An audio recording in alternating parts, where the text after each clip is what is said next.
l'hypothèse selon laquelle on dit que le mois ne veut pas diminuer. Ceux qui ont traduit ces hadiths de cette manière-là, ils n'ont pas eu l'erreur. Pourquoi? Parce que le prophète Muhammad sallallahu alayhi wa sallam, dans un hadith, il nous dit, il dit, Soumu li'uyatihi wa aqiru li'uyatihi. Il dit, jeûnez. Par l'apparition de la lune, c'est-à-dire, c'est quand vous aurez vu la lune apparue que vous allez jeûner, hein? Quand la lune serait apparue, pendant ce temps vous jeûnez, vous jeûnez. Et c'est toujours par la lune que vous cessez de jeûner, que vous rompez. Il dit, mais maintenant, si la lune s'éclipsait à vous, elle se cachait à vous, allez chercher là. Dans une autre version, il dit, il dit, lorsque vous voulez repérer ce mois-là, vous voulez repérer le mois, et que vous cherchez la lune, vous ne la trouvez pas, il faudrait essayer de compter le mois de Sha'ban jusqu'au long 30. Cela dit, ceux qui pensent que le mois de Ramadan doit comprendre toujours 29 jours, ceux-là, ils font une erreur.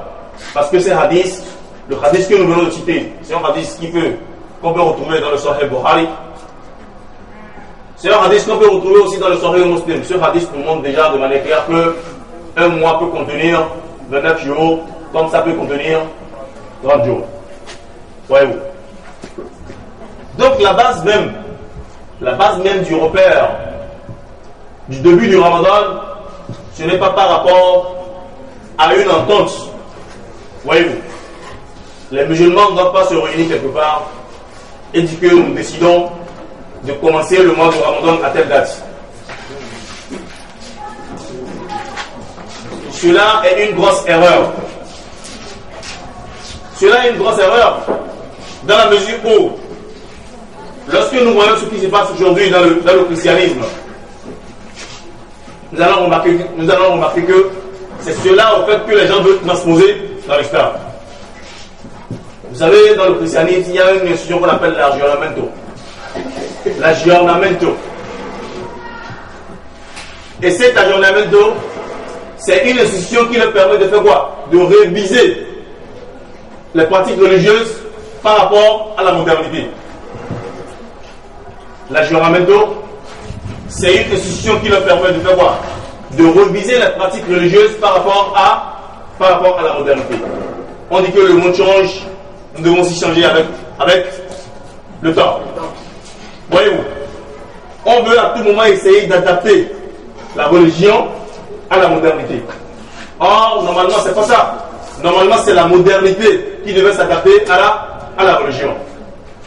Il n'appartient pas à la religion de péchir, mais il appartient à la modernité de péchir. C'est par rapport à cela, vous allez remarquer que l'islam orthodoxe, ou bien, c'est-à-dire les récits du Coran, sont restés intacts. Mais ce qui est bien, c'est que c'est les chercheurs occidentaux qui viennent confirmer que telle chose qu'on a découvert, c'est déjà dit dans le Coran. Telle chose qu'on a découvert, c'est déjà prédit dans le Coran. C'est ce comportement-là que devait tenir les religieux face à la modernité. Voyez-vous.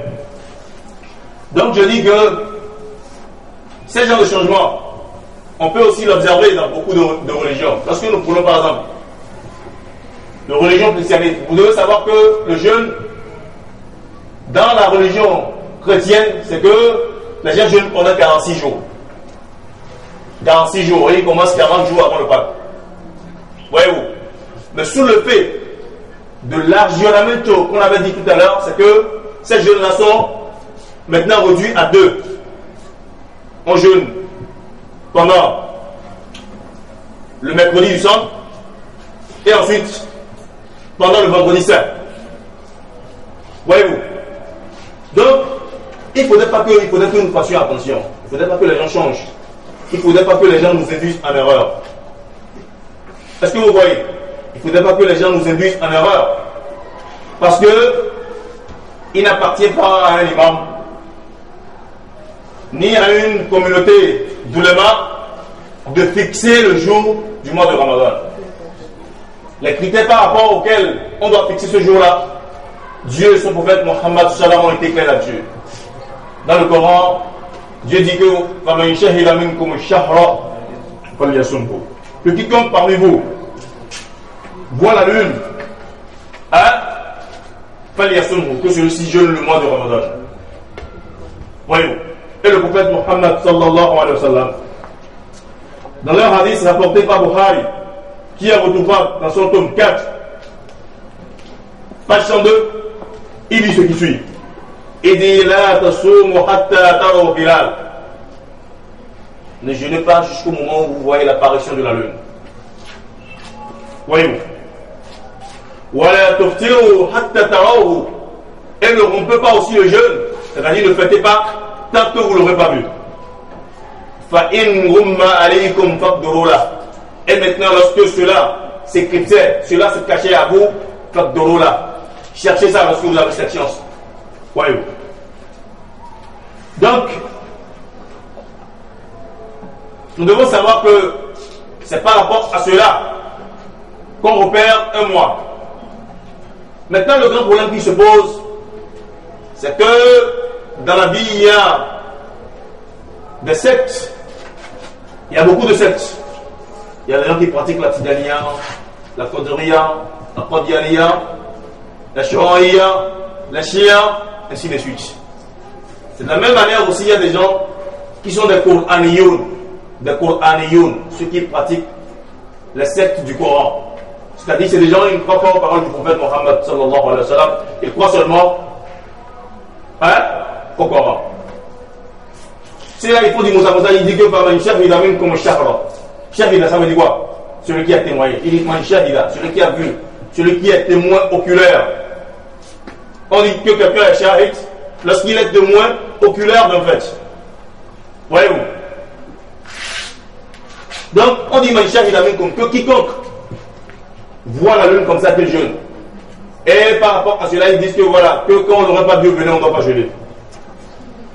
Quand on ne l'aurait pas vu au Bénin, les Béninois ne doivent pas jeûner. Quand on ne l'aurait pas vu au Nigeria, les Nigériens ne doivent pas jeûner. Nous disons non, que ce n'est pas comme ça. Parce que pourquoi? Le prophète Mohammed sallallahu alayhi wa sallam en son temps, le prophète Mohammed sallallahu alayhi wa sallam en son temps, il y avait Ibn Umar qui nous dit, il dit en a sur le hilal, que les gens, quelque part, ils ont vu la lune. Voyez-vous?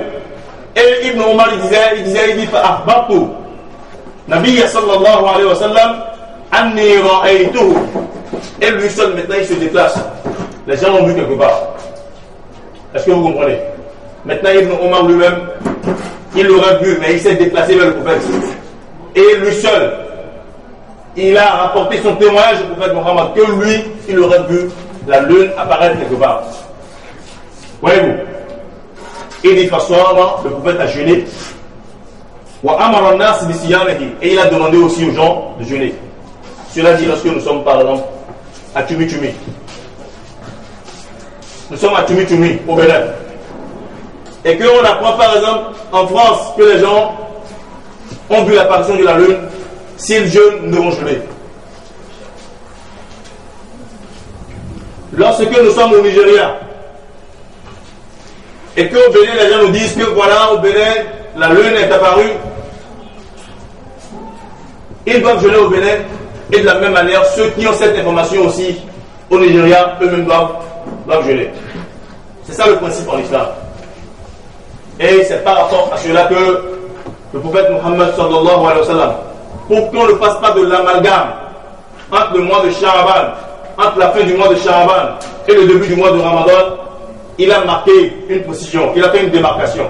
La démarcation, c'est quoi? C'est l'interdiction de jeûner 2 jours ou 1 jour avant le mois de Ramadan. C'est en ce sens que le prophète Mohammed sallallahu alayhi wa sallam, il dit dans un hadith, il dit la tuqaddimu Ramadan bi sawmi yawmin wa la yawmin. Ne faites pas précéder le mois de Ramadan du jeûne d'1 jour ou bien du jeûne de 2 jours. Voyez-vous? Et dans notre hadith, il dit Man sama al-yawm alladhi yashuku fihi faqad asa Aba al-Qasim. Que pourquoi? Parce que ces 2 jours-là, c'est les jours de confusion. Le premier jour, on a dit 2 jours. Le premier jour,